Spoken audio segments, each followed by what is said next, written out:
Behind the bright lights of big cities like Columbus or Cleveland, there's a side of Ohio that often gets overlooked.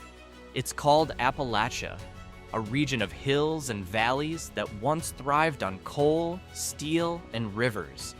Here lie small towns that used to be alive with the roar of machines, the bustle of miners, and families dreaming of a better future. This is a journey through 15 forgotten towns in Ohio, Appalachia. Not just a list of places, but snapshots of life, of faded glory, lingering scars, and hope that still flickers, even if faintly.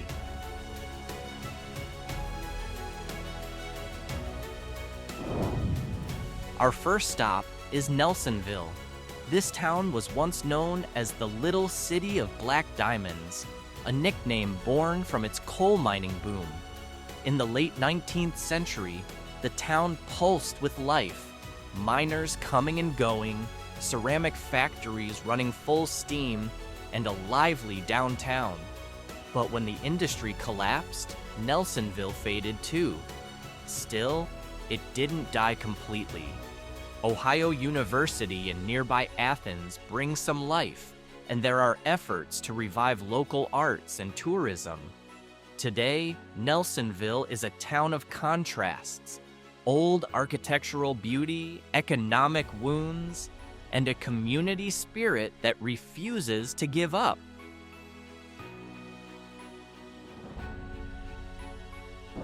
From Nelsonville, the journey continues to Glouster, another mining town with a similar fate. While Nelsonville has remnants of grandeur in its old brick buildings, Glouster feels more modest, more grounded. Once, this town was busy with miners who depended on the earth for their livelihood. Now, many shops are closed, wooden houses stand with faded paint, and the streets can feel quiet. Glouster may be forgotten on the larger map of Ohio, but to its residents, it's still a home worth fighting for. A short distance away is Shawnee, a small town that holds on to the past quite clearly. If Glouster is known for its simplicity, Shawnee stands out with more visible remnants.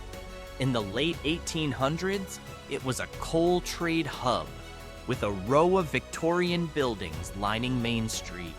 Today, many of those buildings are empty, but still stand tall, like markers of time. Shawnee is often called one of Ohio's living ghost towns. Local communities and historians work to preserve its heritage, and there are even efforts to develop historical tourism. So even though its old economy has stopped turning, Shawnee still holds a unique charm that makes people want to stop and take a closer look.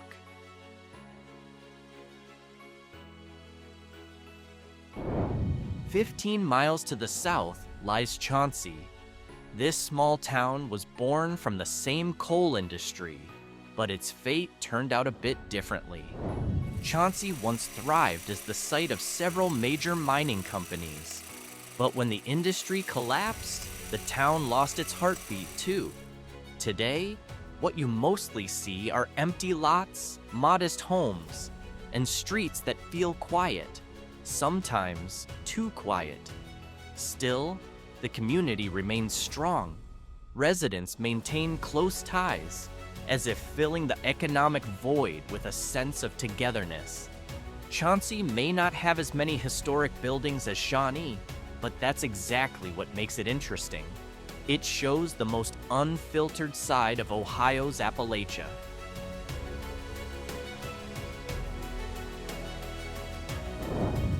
From Chauncey, the journey shifts northwest to Corning, a small mining town that may rarely be mentioned, but carries a tough story. In the late 1800s, Corning was known as one of Ohio's major coal centers, so much so that it once made national headlines during a major riot when miners demanded their rights. Imagine, a town this small once captured national attention for a labor uprising. Today, that history is almost forgotten. The main street is quiet, old homes stand plainly, and only a few local businesses remain.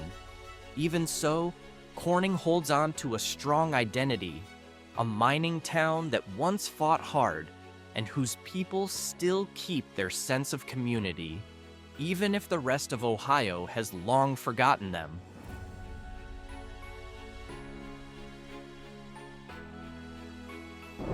From a mining town like Corning, we move to the edge of the Ohio River and arrive in Stratton. This town is tiny, with only a few hundred residents, but it once played a major role thanks to a large power plant that served as its main source of employment. When the plant shut down, Stratton lost its economic heartbeat. Now, the atmosphere here is mostly quiet. Empty streets, simple homes facing the ever-flowing river that seems indifferent. Still, Stratton offers beautiful riverside views, something that sets it apart from the inland mining towns. This town stands as another symbol of Ohio's Appalachia, a small place that endures, even if it's no longer part of the broader conversation about Ohio's future.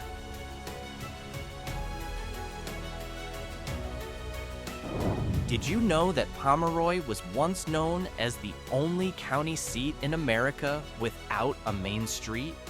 Its unique location on the banks of the Ohio River made the town grow in a different way. Back then, the river was the main route for coal and salt trade, bringing life into Pomeroy. But as transportation shifted to highways and industries declined, the town lost its shine. Today, Pomeroy still holds some charm. Rows of brick buildings facing the river, colorful murals on walls, and small music festivals that occasionally bring the town square to life. Even though its economy has faded, Pomeroy remains a classic example of a river town in Appalachia.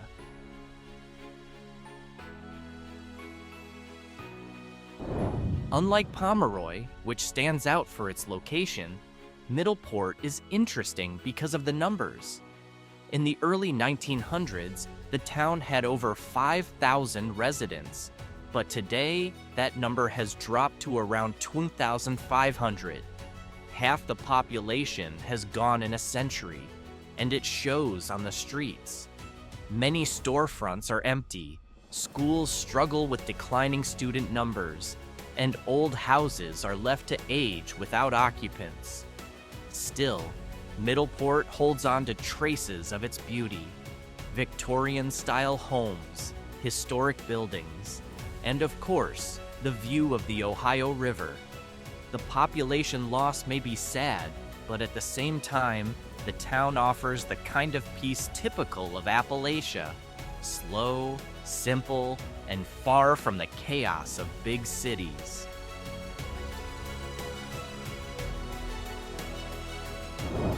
Then there's Gallipolis, with a rather unique story.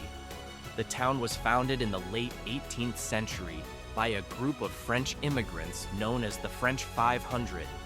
They came with dreams of building a new life along the Ohio River, and the legacy of that history is still present today. Gallipolis also stands out because it's larger than neighboring towns, with a population of about 3,500 and a downtown area that remains fairly lively, thanks to restaurants, small shops, and a local theater. Though it's also felt the economic downturn across Appalachia, Gallipolis has managed to preserve some of its appeal through its history, festivals, and scenic riverside charm.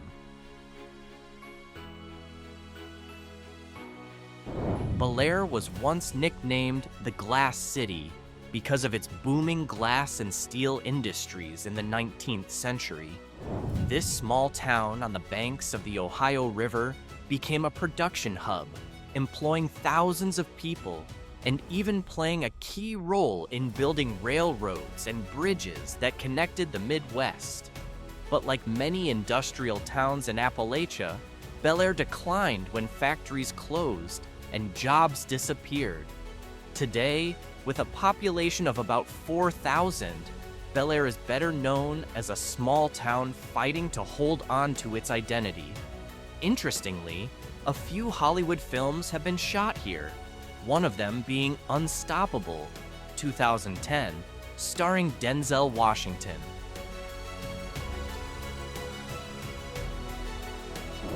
Wellsville may have only around 3,300 residents, but its place in the history of American transportation is significant. In the 19th century, this town was known as one of the busiest river ports, a vital hub for the trade of coal, iron, and agricultural goods. Steamboats once moved constantly through here, delivering cargo to places like Pittsburgh and Cincinnati, earning Wellsville the nickname Little Chicago on the Ohio. As the river industry declined and factories shut down, the town faded too. Still, many old classic-style buildings remain standing, serving as a kind of living museum that reminds visitors of its former glory.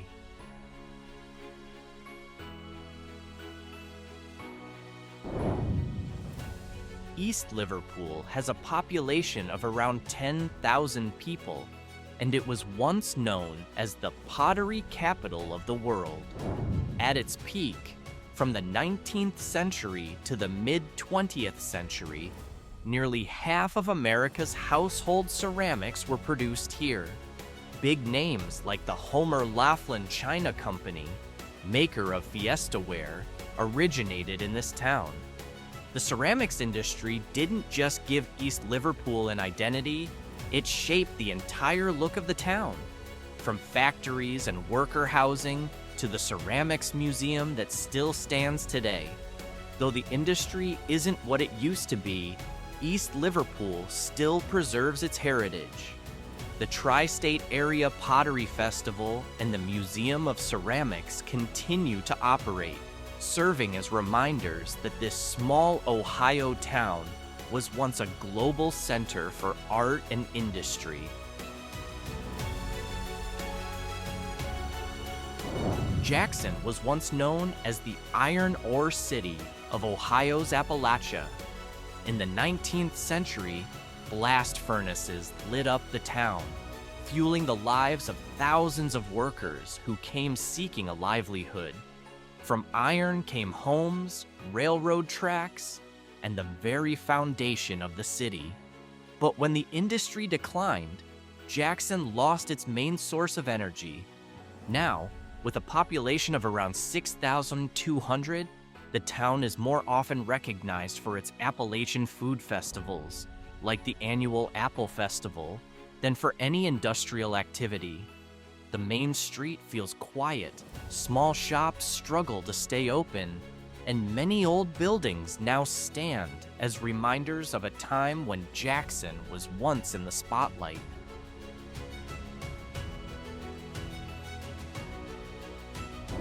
Ironton was founded in the 19th century as a center for the iron and steel industry. That's where its name comes from, iron plus town. In its prime, factory smoke filled the skies. Steamboats moved up and down the Ohio River carrying mined goods, and thousands of workers depended on the city for their livelihoods.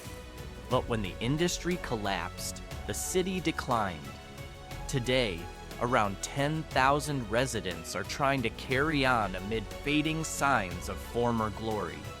Still, Ironton has one tradition that keeps its name alive: the Ironton Lawrence County Memorial Day Parade. Held since 1868, it's said to be the oldest and largest Memorial Day parade in the United States. Every year, thousands gather. The streets fill with marching bands, veterans, and waving flags, as if this small city still carries a heartbeat of pride that refuses to fade.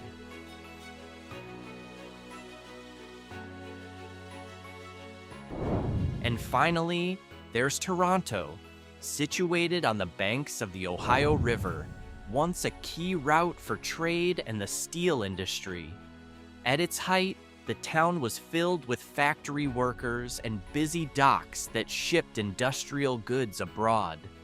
But like many other Appalachian towns, when the factories closed, Toronto lost its direction. Today, only about 5,000 residents remain, maintaining the slower rhythm of small-town life. Still, the town holds on to its spirit. Every year, it hosts the Block Party and Rib Fest, bringing the main street back to life with music, food, and reunions of former residents who return just to feel a spark of nostalgia. Outside of festival days, Toronto remains calm, like it's waiting for a new chance to shine again.